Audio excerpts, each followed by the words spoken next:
I come from an unusual background to be working for peace because I graduated from West Point. I served in the Army for 7 years. I was deployed to Iraq and left the Army as a captain. But what initially got me interested in peace was growing up in a very violent household. My father fought in the Korean and Vietnam Wars. He had a lot of war trauma. And growing up in a very violent household, I developed a lot of behavioral problems as a child. I was kicked out of elementary school for fighting. I was almost kicked out of middle school. I was suspended in high school for fighting. I also grew up with very strong feelings of alienation because my mother's Korean, my father's half white and half black, and I grew up in Alabama. So dealing with a very violent upbringing and a lot of alienation and some bullying, all that rage and trauma caused me to develop a mass shooter personality in high school, and every day I would fantasize about shooting the kids in my classes. So my initial interest in peace was, how do I heal my feelings of rage? How do I heal my trauma? How do I heal my alienation? And these were things that I was never taught by our education system. And I think that they're fairly common problems in our country and also around the world. So to understand peace and rage and trauma and alienation, we first have to understand the human condition. And to understand how to promote peace and heal rage, trauma, and alienation, we first have to understand the human condition. So to talk about the human condition, I want to start with a question. What do we need as humans? What are our human needs? So we're all human, right? So what do we need as humans? Love. Love. Shelter. Shelter. Food. So when I ask this question, people typically start off by listing physical needs: food, water, safety, shelter. Why do people typically start off by listing physical needs when I ask this question? Why do people typically start off with food, water, shelter, safety? Pardon? Survival. Survival, but why do we think that's the foundation of survival? What we're taught. It's what we're taught, right? And we have to question, why are we taught that? Where did it come from? So it primarily comes from Maslow's hierarchy of needs. All of you heard of Maslow's hierarchy of needs. Maslow's hierarchy of needs is a pyramid. At the bottom, he has food, safety, shelter, water. Or at the bottom, he has food, shelter, water. Above that, he has safety.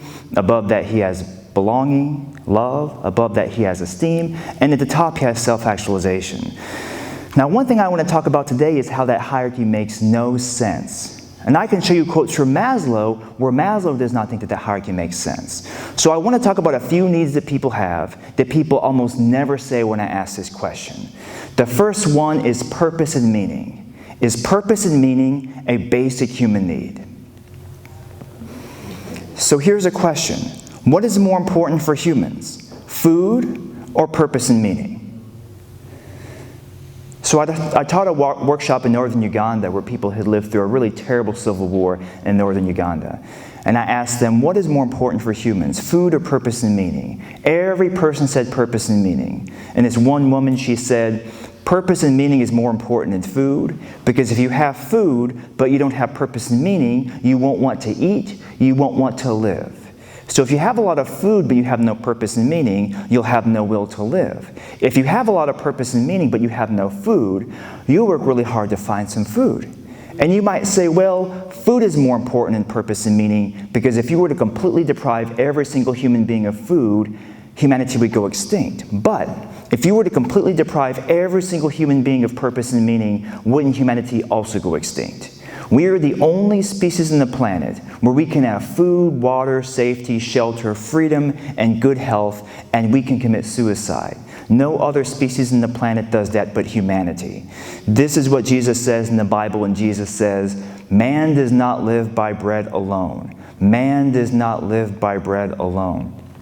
And the philosopher Friedrich Nietzsche said, he who has a why to live for can bear almost anyhow. So a person who has a why to live for, a purpose in life, can bear almost anyhow. And to talk about how purpose and meaning is a basic human need, we can do a simple thought experiment. So I'm going to give you two people, and you tell me which person would have a better chance of surviving. The first person has no food, no purpose in life. The second person has no food and has a lot of purpose in life, has a higher purpose in life. Who would have a better chance of surviving? The second person, right? So what Maslow's hierarchy does not take into account is how purpose and meaning helps us get our physical needs met. If you don't have food, water, safety, shelter, you often have to overcome adversity. Physical adversity, psychological adversity to get those needs met. Purpose and meaning helps us overcome the adversity so that we can get our physical needs met, right? So when you have purpose, meaning, it helps you get food, water, safety, shelter. One thing I learned in the military is that purpose and meaning is a foundational need through which you can more reliably get your physical needs met because of how purpose and meaning helps us overcome adversity. And what great military leaders have realized, and what great peace leaders, such as Gandhi and Martin Luther King Jr. realized, is that if you give people enough purpose and meaning in life, people will willingly give up safety, they will willingly give up food, they will willingly die for a cause. If a civil rights leader tells people that they're struggling for freedom or for justice, people will willingly get beaten up, they will willingly go to jail, they will willingly die for a cause. If a military leader tells people that they're fighting for their family or they're fighting for their country or they're fighting for freedom, people will willingly give up safety, they will willingly suffer from hunger, they will willingly die for a cause. And Viktor Frankl, he was a Nazi concentration camp survivor. And Viktor Frankl realized that when he was in a Nazi concentration camp and he lacked safety, even when he lacked food, that he had to rely more upon purpose and meaning to compensate for that lack. So when Viktor Frankl didn't have food or safety, he had to rely more upon purpose and meaning to help him get through the day. And what the U.S. Army teaches and what the Civil Rights Movement taught is if you are kidnapped or held hostage, the most important thing is you have to maintain a strong sense of your purpose in life because of how purpose helps us overcome physical and psychological adversity. So here's another basic need that people almost never say when I ask this question. What about belonging? Is belonging a basic human need? So here's a question. What is more important for humans? Food or belonging? What's more important for a wolf pack, food or belonging? Keep in mind, belonging is the precondition that allows wolves to obtain food because wolves hunt as a pack, wolves hunt as a community. And in a similar way, belonging is the precondition that allows humans to obtain food, water, safety, shelter, all of our physical needs because we rely upon a community for our survival. So Maslow actually has this backward. Maslow has food, water, shelter, safety coming before belonging, but humans have always relied upon belonging, being part of a group, being part of a community to get our physical needs met, right? If you put a 2-year-old child out in the wilderness alone, they're going to starve to death. So humans have always relied upon belonging, being part of a community, being part of a group to get our physical needs met. There's a writer named Peter Vronsky. He writes about serial killers, and he says, what is arguably the most common characteristic that all serial killers, you could also add mass shooters, what is the most common characteristic that all serial killers and all mass shooters have in common? Alienation, social isolation, right? Lack of belonging. So what is more important for humans? Food or belonging? People do not become mass shooters and serial killers because they lack food. But people can become mass shooters and serial killers because they lack belonging. So here's another basic need that people almost never say when I ask this question. What about self-worth? Is self-worth a basic human need? So here's a question. What is more important for humans? Self-worth or staying alive? Depends upon the person. There's a quote from Julius Caesar where Julius Caesar said, "Prestige has always been of prime importance to me, even outweighing life itself." So Julius Caesar said that he prioritized prestige, status, self-worth over staying alive, and you can see that reflected in his life and in his actions. And in the Jewish tradition, there is this idea that humiliating somebody is equivalent to murdering them. That humiliating somebody is equivalent to killing them. And this is not just metaphorical, because throughout human history, when people were humiliated, many people would kill themselves, or they would risk their lives to protect their sense of self-worth. So in the Trojan War, the Greek soldier Ajax feels humiliated and betrayed by his comrades. He falls on the sword, he kills himself. When the samurai were humiliated and their honor was damaged, honor is another way of saying self-worth, many of the samurai would kill themselves. If you were to insult and humiliate a man living in Renaissance Europe or colonial America and his honor, his self-worth was damaged, he might risk his life by challenging you to a duel. And today, think about how many incidents of youth gang violence, think about how many incidents today of youth gang violence occur. Boys and girls, by the way, boys and girls, youth gang violence occur when somebody feels disrespected. They feel that their self-worth has been attacked, and they will risk their lives or risk going to jail to try to redeem their sense of self-worth. And today when people are bullied, humiliated, and their self-worth is damaged, some of these people kill themselves. And today when people are bullied, humiliated, and their self-worth is damaged, many of these people might not kill themselves, but they think about killing themselves. And to talk about how self-worth is a basic human need, we can do a simple thought experiment.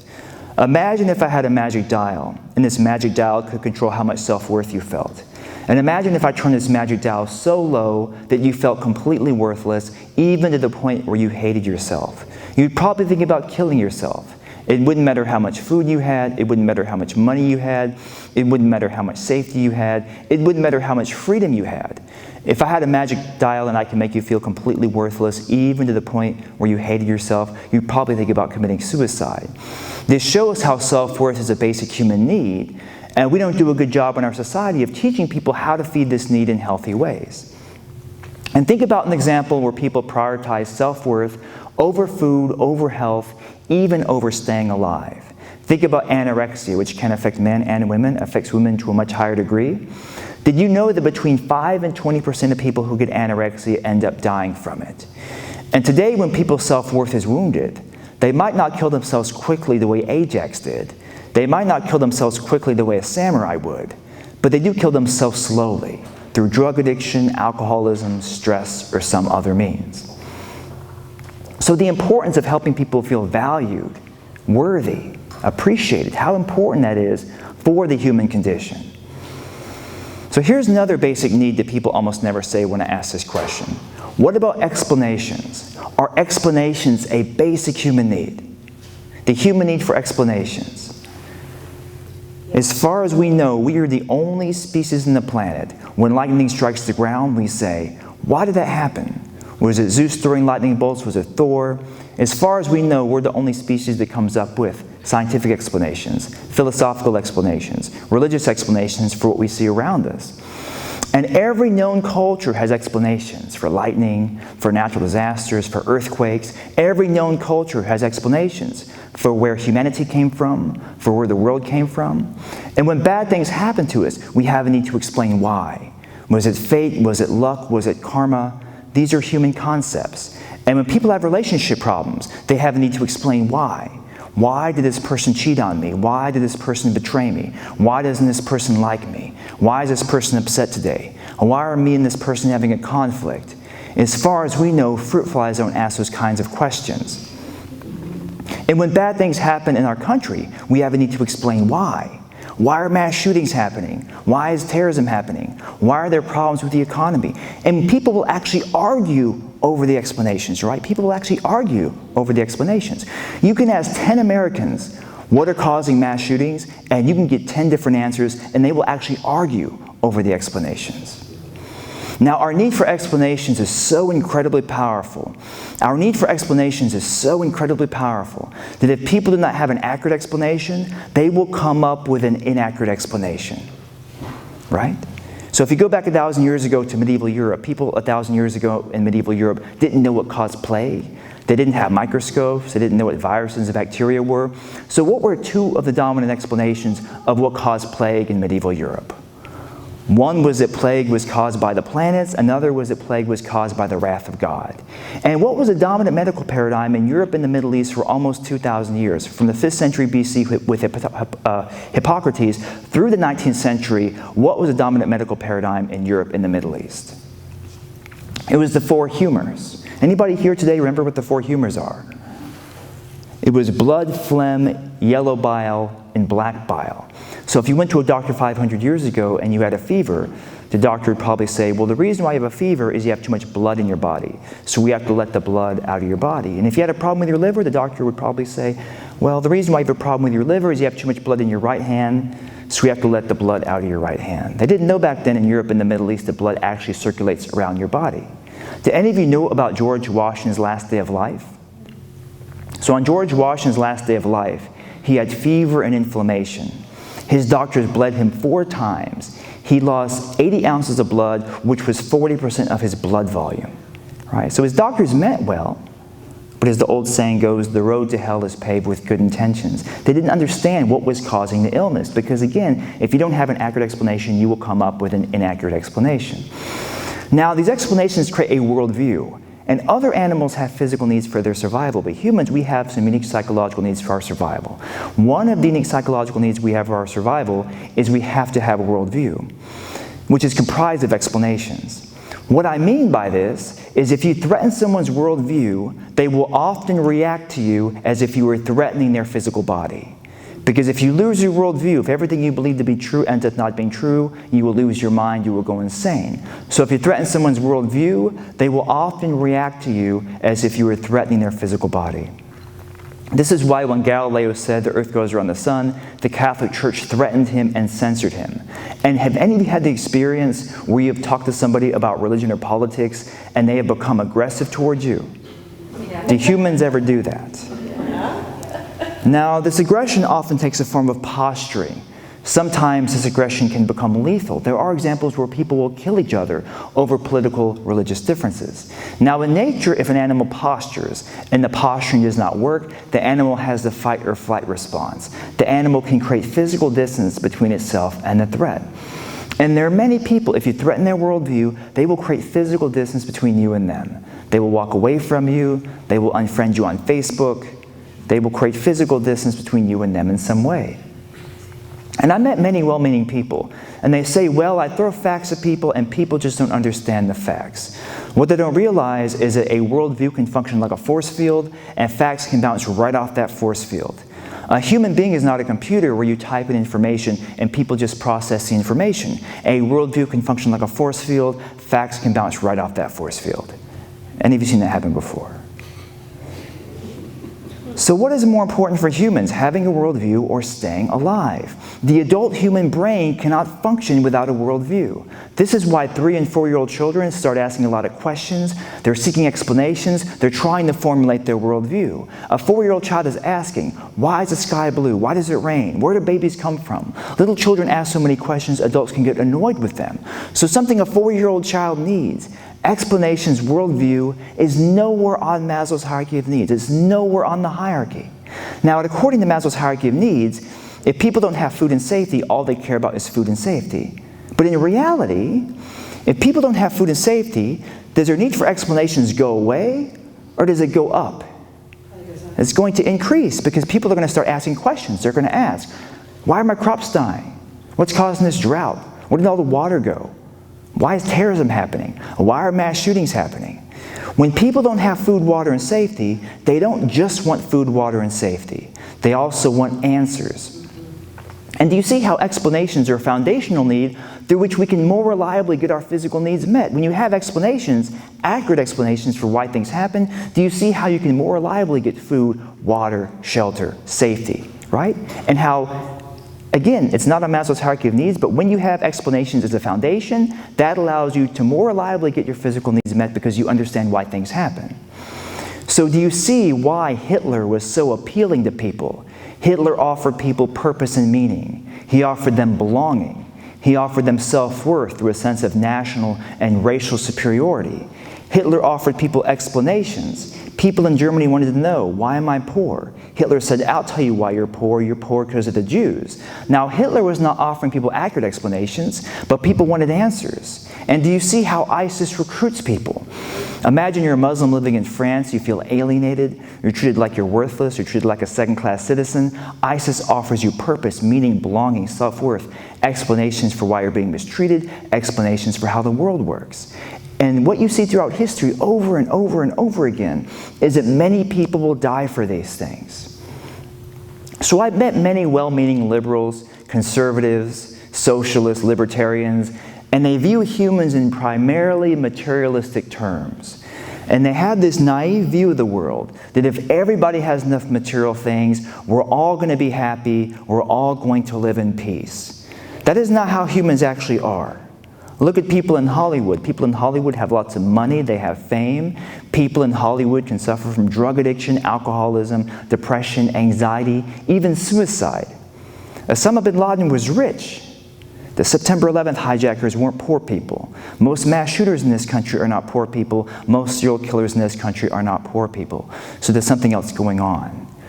So I was reading Erich Fromm. Erich Fromm was a psychologist, and he was critiquing Sigmund Freud. And Sigmund Freud said that all of our human problems come from trying to fulfill our physical needs, our need for food, water, safety, sex. And Erich Fromm said that Sigmund Freud was incorrect. Erich Fromm said, when human beings have satisfied all of our physical needs, that is not when our problems end, that is when our problems truly begin. So the Iliad is almost 3,000 years old. The Iliad is an almost 3,000-year-old book. And there's a scene in the Iliad where Zeus, the king of the gods, is looking upon humanity, and he says, "There is nothing alive more agonized than man of all that breathe and crawl across the earth. There is nothing alive more agonized than man of all that breathe and crawl across the earth." So 3,000 years ago, people realized that no other species on the planet has the range of mental problems that humans have.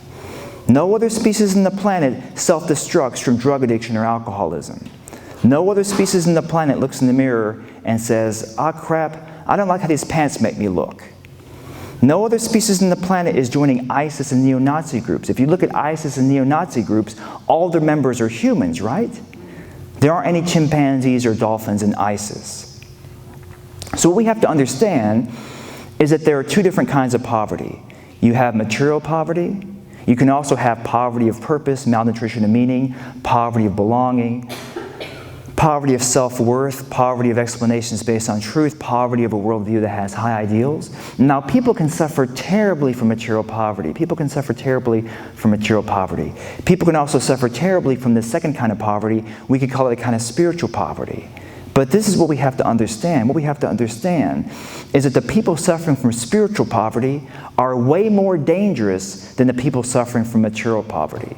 That if a person has unhealthy sources of food and water, that person is not nearly as dangerous as somebody who has unhealthy sources of purpose, meaning, belonging, self-worth, and explanations. Keep in mind, conquerors throughout history do not wage war because they lack food and water. Hitler did not want to rule Germany and conquer Europe because he was hungry and thirsty. We also have to understand how so much of the material poverty in the world is caused by this kind of spiritual poverty.